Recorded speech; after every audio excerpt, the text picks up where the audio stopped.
কেমন আছেন আপনারা সবাই? আমিও খুব ভালো আছি। গতকাল আপনাদের জিজুর জন্মদিন ছিল, আপনারা সবাই জানেন। তারই একটা ছোট্ট করে মিনি ব্লগ আপনাদের সামনে তুলে ধরলাম। সকাল থেকে উঠে ভীষণ ব্যস্ত ছিলাম, এখানে মাটন ম্যারিনেট করে রেখে দিয়েছি রান্না করব বলে। আর সব রান্নাগুলো আস্তে আস্তে করে নিচ্ছি। এখানে আলু ভাজা করে নিলাম, তারপরে আমি মাটনটাকে এখানে রান্না বসিয়ে দিয়েছি। এটাকে আমি কষাচ্ছি, খুব ভালো করে কষিয়ে নিয়ে তারপরে গরম জল দিয়ে ফুটিয়ে এটাকে রান্না করে নেব, একদম কষা কষা। এখানে পায়েসটা আমি করে নিয়েছি, আর তারপরে করছি এখানে পোলাও। তো পোলাওটাকে ঘিয়ের মধ্যে দিয়ে মানে চালটাকে ভাজছি 7-8 মিনিট ভাজার পরে, তারপরে জাকনির জল করে রাখি, সেটা দিয়ে পোলাওটাকেও করে নেব। মাঝখানে আমি ছোলার ডালও করে নিয়েছি। তো দেখুন এখানে মাটনটা রান্না হয়ে গেছে, কালারটা দেখুন, এখানে পোলাওটাও তৈরি হয়ে গেছে।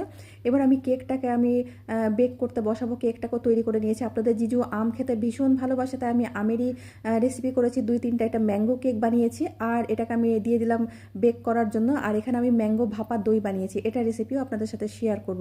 তো সব কিছু রান্না টান্না করে চান টান করে তারপর আপনার জিজুকে আমি খেতে দিয়েছি। আমরা দুজনেই খেতে বসেছি এখানে টেবিলে। তাকে আমি গুছিয়ে একটু খেতে দিয়েছি। সে পাকা আম খেতে ভীষণ পছন্দ করে, আগেই বলেছি। তাই আমি আমও কেটে দিয়েছি খাবার টেবিলে। তো দুজনে মিলে খাচ্ছি। আমাদের একটাই মেয়ে, মেয়ে কলকাতা থেকে বাড়ি আসছে, ট্রেনে উঠে গেছে। তাকে আনতে যাবে সন্ধ্যাবেলা, তাই কেকটা একটু দেরি করে কাটা হবে। তো বাড়ি আসতে আসতে মেয়ের 8:30 বেজে যাবে, রাত 8:30।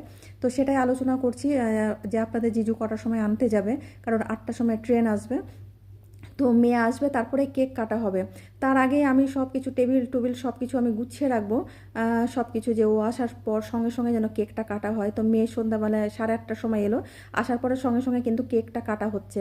তো মেয়ের জামা কাপড়ও খোলেনি, ব্যাগটা রেখেই কিন্তু ওর বাবার কেক কাটা মানে শুরু হয়ে গেছে। আমি কেক কাটতে বললাম যে কেকটাকে কেটে নাও, তারপরে ও জামা কাপড় খুলবে।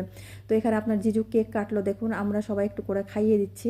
তো এখানে আমার দেওরের মেয়ে আছে, এটা আমার দেওরের মেয়ে। বাড়িতে আমাদের দুটোই মেয়ে, আমার একটা মেয়ে, আমার দেওরের একটা মেয়ে। তো যাই হোক, একটু কেক সবাইকে খাইয়ে দিয়ে তারপরে এখানে আমি যে ম্যাঙ্গো ভাপা দইটা বানিয়েছিলাম সেটাও একটুখানি খাইয়ে দিচ্ছি। এটাও খেতে ভীষণ টেস্টি হয়েছিল।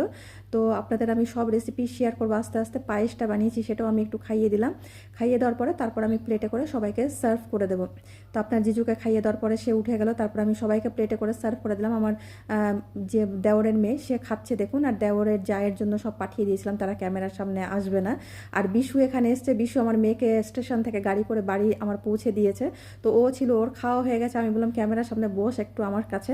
আর মেয়ে এতক্ষণ ছিল না, মেয়ে ফ্রেশ হতে গেছিলো, জামা কাপড় খুলে মুখ হাত ধুয়ে তারপরে এলো। ওর বাবার জন্য একটা গিফট এনেছে, মিষ্টি এনেছে, চকলেট এনেছে। তো বাচ্চারা যখন আমাদের জন্য গিফট আনে এত ভালো লাগে, মানে মনটা ভরে যায়। ওদের ছোট ছোট গিফটগুলো আমাদের কাছে বিশাল বড় বড় গিফট মনে হয়। তো ও খুব ভালোবেসে ওর বাবার জন্য নিয়ে এসেছে। তো যাই হোক, আমার মেয়ে এতক্ষণ ছিল না, ফ্রেশ হচ্ছিল বলে ও খাইনি এতক্ষণ, আমরা খেয়ে নিয়েছি। তো আমি ওকে একটু খাইয়ে দিচ্ছিলাম যে আমার কাছে এসো, আমি একটু খাইয়ে দিই। ভীষণ ক্লান্ত হয়ে আছে, 5-6 ঘন্টা ট্রেন জার্নি করে এসছে।